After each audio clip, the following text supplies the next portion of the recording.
aimé, oh. Jésus m'a aimé, oh. Il m'a donné la vie, il m'a donné le sourire. Salut, salut, salut, bienvenue dans Belle Idée, j'espère que vous allez bien. Dans Belle Idée, c'est toujours le sourire se contamine. Si vous êtes fâché quand vous ouvrez mon canal, c'est la joie et rien que la joie. Quelles que soient les étapes de la vie, quelles que soient les épreuves de la vie, cherchez toujours à être positif. Ça paye, oui, la positivité, ça paye. Je sais de quoi est-ce que je parle. Aujourd'hui, je suis là pour vous parler un peu d'un épisode de ma vie, pour donner le courage à bon nombre d'entre vous, à ceux et celles qui se trouvent dans cette situation, pour vous dire, même s'il y a la galère, même si la vie ne va pas en avant, ne vous découragez jamais.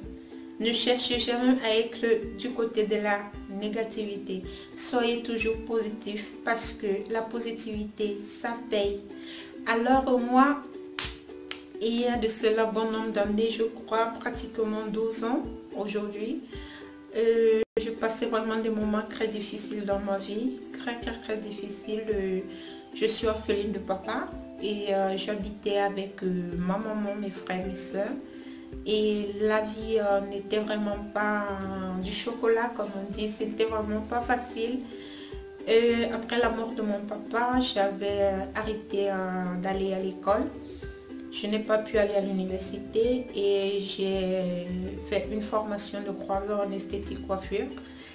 Et après l'obtention de mon diplôme, j'ai commencé à chercher du travail, on ne m'accepte pas quelque part. J'allais dans des salons, que grands, que petits salons, on ne m'acceptait pas. On disait c'est plat, on n'a pas besoin. Bon, j'ai passé 1 an comme ça. Ensuite, j'ai eu la chance d'aller travailler dans un petit salon avec une femme, mais elle ne me payait pas. Et c'était très loin de la maison, je devais emprunter le taxi, aller-retour, c'était vraiment pas évident pour moi et j'avais arrêté. Je me suis retrouvée encore 1 année à la maison, c'était pas facile, c'était vraiment pas du tout facile. Avec les charges, c'était vraiment pas facile. C'est comme ça donc un matin je me suis levée, j'ai regardé le ciel, j'ai regardé autour de moi, il n'y avait personne pour appeler et je me suis rendue dans un marché. Dans un marché, je suis arrivée, j'ai commencé à regarder comment les gens marchaient, comment les gens passaient, comment les gens faisaient. Je suis arrivée dans ce marché et il y avait, je ne sais pas s'il y a encore, en ce moment on jetait les mèches par terre et il y avait des femmes qui venaient chercher des mèches et il y avait des tacleuses, des coiffeuses de rue qui leur proposaient de venir se coiffer et comme ça elles se faisaient un peu d'argent. Alors j'ai regardé comment est-ce qu'elles faisaient et je n'ai pas perdu le temps. Je n'ai pas pensé à rentrer d'abord à la maison et réfléchir. Je suis partie au marché, je crois j'avais 300 francs sur moi, oui. Et j'avais 500 francs, j'avais emprunté le taxi 200, il me restait 300 francs. Je suis partie au marché, à l'intérieur du marché, je me suis acheté ce peigne. Ce peigne m'accompagnerait tous les jours de ma vie. Ça, c'est un peigne de la chance. Je me suis acheté ce peigne à 100 francs. Je suis venue me placer. J'ai commencé, il y avait des femmes, des jeunes filles qui s'approchaient, regardaient ces mèches par terre. J'ai commencé à tacler aussi, comme on disait. Bon, je dis, oui, salut ma chérie, tu veux te faire des tresses? Je suis une très bonne coiffeuse, je peux t'aider à chercher la mèche. Non, ne prends pas ce blond si ça ne va pas te donner parce que tu es un peu noir. Essaie un peu de prendre le marron caramel, tu vas voir, ça va te sortir le regard. Je composais la cliente, je disais, bon, tu veux faire la coupe chinoise? Non, avec ton front, la coupe chinoise ne va pas donner. Je vais te faire une raie de côté. Comme ça va sortir ton front, ça va sortir ton visage. Parce que si tu fais, je donnais des inconvénients.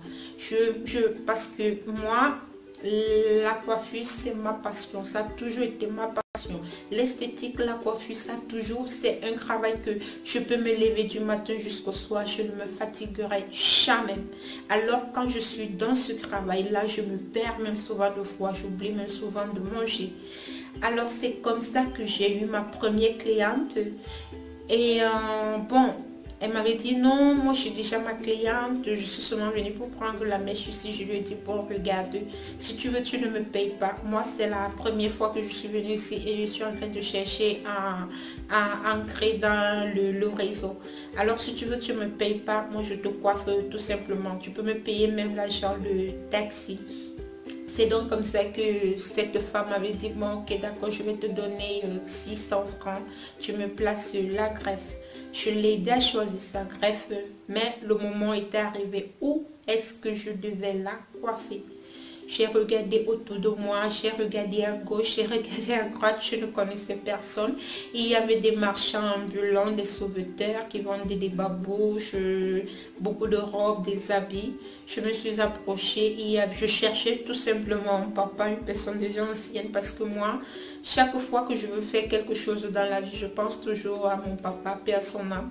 Parce que je me dis toujours que peut-être en m'approchant de quelqu'un qui a un peu l'âge de mon papa, ça peut être mon papa, ça peut être mon papa qui s'est transformé en cette personne et il ne peut pas me refuser un service.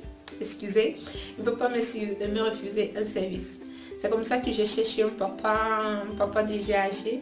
Je me suis approchée, je lui ai dit, s'il vous plaît papa, j'aimerais coiffer cette dame. Je viens d'arriver au marché, je n'ai pas où m'installer. Je voulais aussi chercher mon gagne-pain. Le papa m'a dit, bon d'accord, comme tu as déjà la cliente, quoi que la main ne revient plus. C'est comme ça donc que j'ai fait asseoir la cliente. Grâce à Dieu, elle était aussi patiente parce que si c'était une autre, bon, elle partait. Elle s'est assise, j'ai commencé à la coiffer, Quand j'ai fini de coiffer la cliente, elle était très contente. Déjà, j'étais rapide, j'étais concentrée. Elle me posait les questions. Je ne répondais pas tellement parce que je lui disais, quand je coiffe, je préfère être concentrée. Donc, j'appliquais vraiment ma profession parce que j'avais vraiment beaucoup dépensé. Ma famille avait beaucoup dépensé pour apprendre parce que j'avais appris une très grande formation et j'ai un diplôme reconnu international. Alors, c'est comme ça, alors que j'ai... excusez, c'est comme ça donc que j'avais fini de coiffer cette dame. Elle s'est levée, elle m'a dit, ma fille, tu mérites plus. Aujourd'hui, je suis ta première cliente. Au lieu de te donner 600, je vais te donner 1000 francs. J'étais très contente quand j'ai reçu ces 1000 francs. Je me suis retournée chez ce papa. Je lui ai dit, j'aimerais aller chercher une autre cliente.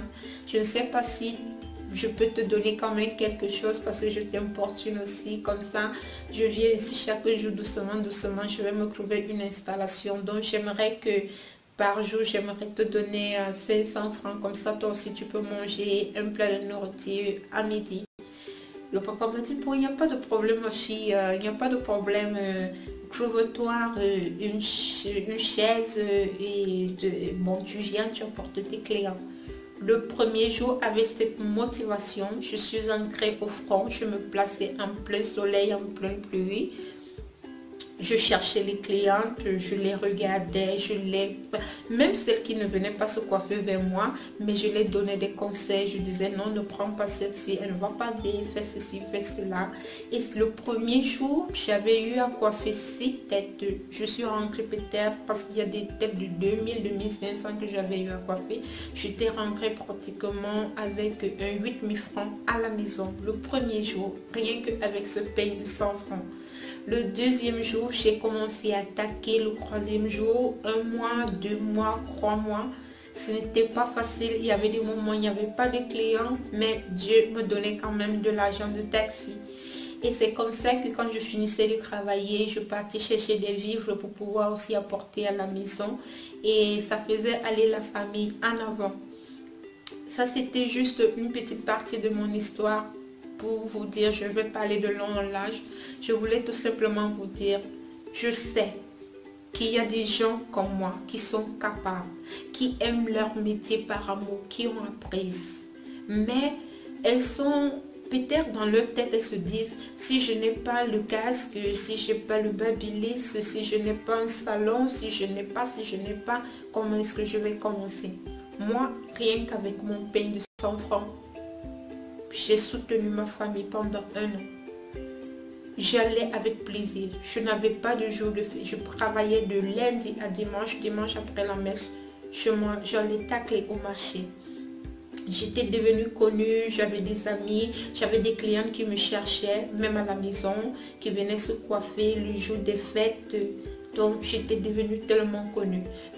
Petit à petit, j'ai commencé à faire des massages, j'ai commencé à faire des gommages, j'ai commencé à faire des épilations, mais là je les faisais à la maison, je prenais des clients à la maison, ils venaient à la maison et jusqu'à là, après je me suis pris un temps de pause un lundi et le lundi j'avais toujours des clients qui venaient à la maison.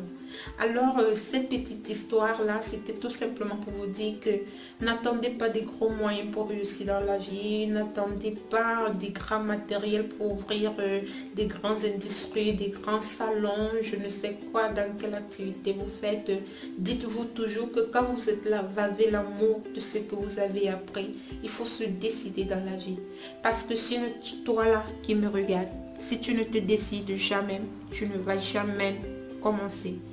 Il faut commencer. Moi, j'ai commencé avec un pain et le pain m'a apporté très loin. Le pain, parce que déjà, je vais vous dire, quand il y a l'amour du travail, il y a l'humilité. Vous vous rabaissez. Vous cherchez à aller en avant. Et surtout quand vous êtes une personne vraiment que vous êtes décidé dans la vie. Alors, c'était juste un conseil pour vous dire. Si toi qui me regardes en ce moment, tu te trouves dans une situation pareille, que tu n'as pas de travail, mais tu as appris quelque chose, il faut te décider. Il faut te décider. Il n'y a pas de honte dans le travail. Il n'y a pas de honte. Moi, j'ai aimé l'esthétique coiffure. Et c'est pour ça que jusqu'à aujourd'hui, je ne blague pas avec ma passion. Je ne blague pas. Je peux passer toute une journée sans manger, sans penser à rien. Mais quand je travaille sincèrement. Quand je m'applique sincèrement, je ne connais pas faire d'à peu près.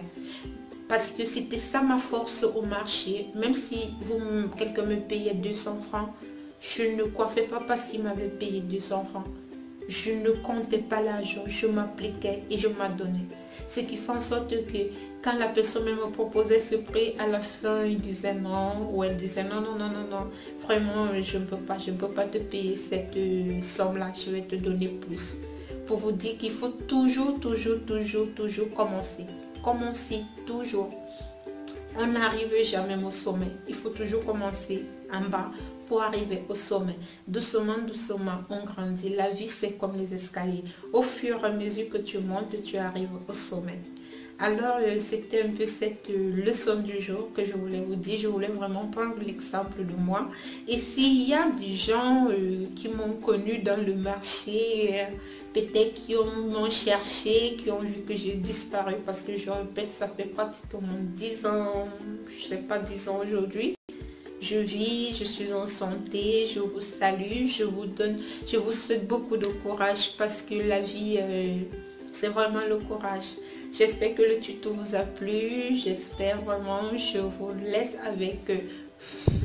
Et quand je voyageais pour l'Europe, la première chose que j'ai eu à mettre dans ma valise, c'était ça. Mon pain. Je ne blague pas avec. Il peut avoir des mêmes peignes, de la même chose, mais celui-ci, il m'accompagnera toujours. Je crois que je vais faire un tableau et je vais le mettre dedans. Je vais le mettre sur le mur de chez moi. Parce que j'y tiens vraiment à ce peigne. Parce que ça a été une détermination dans ma vie. Ça a été une motivation dans ma vie. Soyez motivés. Soyez déterminés. L'endurance, la persévérance, l'humilité, le pardon, la sincérité. Ça paye, oui, ça paye. Pour moi, ça paye aujourd'hui. Donc, c'était juste une petite épisode de ma vie. Parce que si je commence à raconter, on ne va jamais finir. C'était juste pour vous donner ce courage, pour vous dire, dans la vie, il faut commencer. Commencer et le reste arrivera. Je vous souhaite beaucoup de courage. J'espère aussi que la chance va vous sourire, mais je vous dis, l'humilité paye. Parce que quand vous êtes humble, quand vous savez dire pardon, excuse-moi s'il te plaît, j'ai pas fait sciemment, ça vous lance très loin. Alors, je vais m'arrêter comme ça aujourd'hui. Je vais se dire au revoir et on va se retrouver à une autre vidéo. Bye bye.